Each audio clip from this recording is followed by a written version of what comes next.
Hey guys, Professor Dex here today to talk to you a little bit about exercise and disease for PED 100. I teach one of the PED 100 sections here in the kinesiology department. So today we're going to learn, a little bit about what are some diseases that we have and how can we prevent those with exercise. So just to start with some statistics, about 70% of the population suffers from being overweight and obese. About 1 in 4 people die of heart disease, which accounts for about 25%. 29% suffer from hypertension and 9.4% suffer from diabetes. And so numbers that we kind of want to watch out for and be, concerned about is a BMI greater than 30. BMI is not body fat percentage.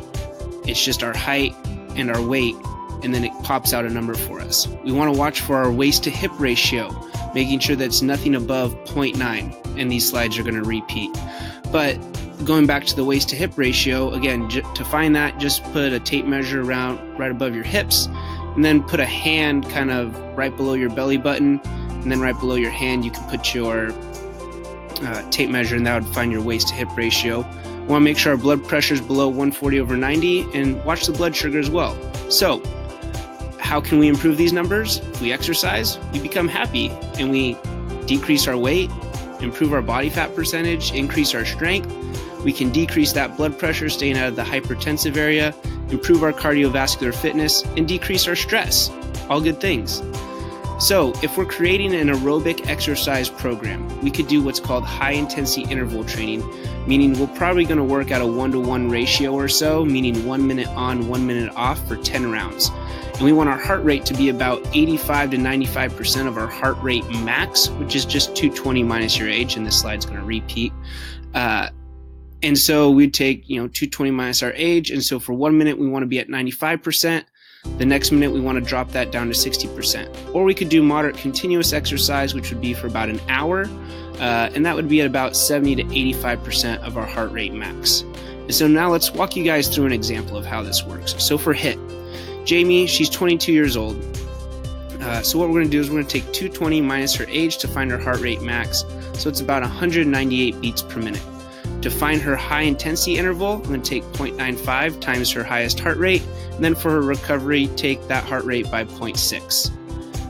And now for our continuous exercise example, we have Jack. He's a 20-year-old male. Take 220 minus his age to find his or her heart rate, which is about 200 beats per minute. Multiply it by 0.75. So he's going to exercise for an hour, keeping his heart rate at about 150 beats per minute. But what if we want to resistance train? If we want to resistance train, usually for optimal strength, we're going to do 2 to 6 sets for 1 to 6 reps. For hypertrophy or muscle growth, we're usually doing 3 to 6 sets or 6 to 12 reps. And again, that depends on kind of your exercise level or your training age, how long you've been exercising for. So let's look at Jamie again. Her squat's about 200 pounds. She'll then take a percentage of her 1RM to determine how many reps that she's going to do. So 2 reps would be about 95% intensity. So about 190 pounds, we'd expect Jamie could squat for 2 reps, and so on and so forth. Now for muscle growth, for Jack, he can bench 100 pounds. He's going to take a percentage of his 1RM. Okay, so if he wants hypertrophy, he wants to perform 8 reps. He's going to take 80% of his 1 rep max, and he should be able to do 80 pounds for about 8 reps or so, give or take. But wait, before you start an exercise program, we have static stretching and a general warm-up. Should you static stretch before exercise? Absolutely not. Do a general or dynamic warm-up. The whole goal of a warm-up is to get your body hot and warm and start sweating. A static stretch does not do that. So, what did we learn? Whether we walk at a low intensity, run at a high intensity, we're going to have success.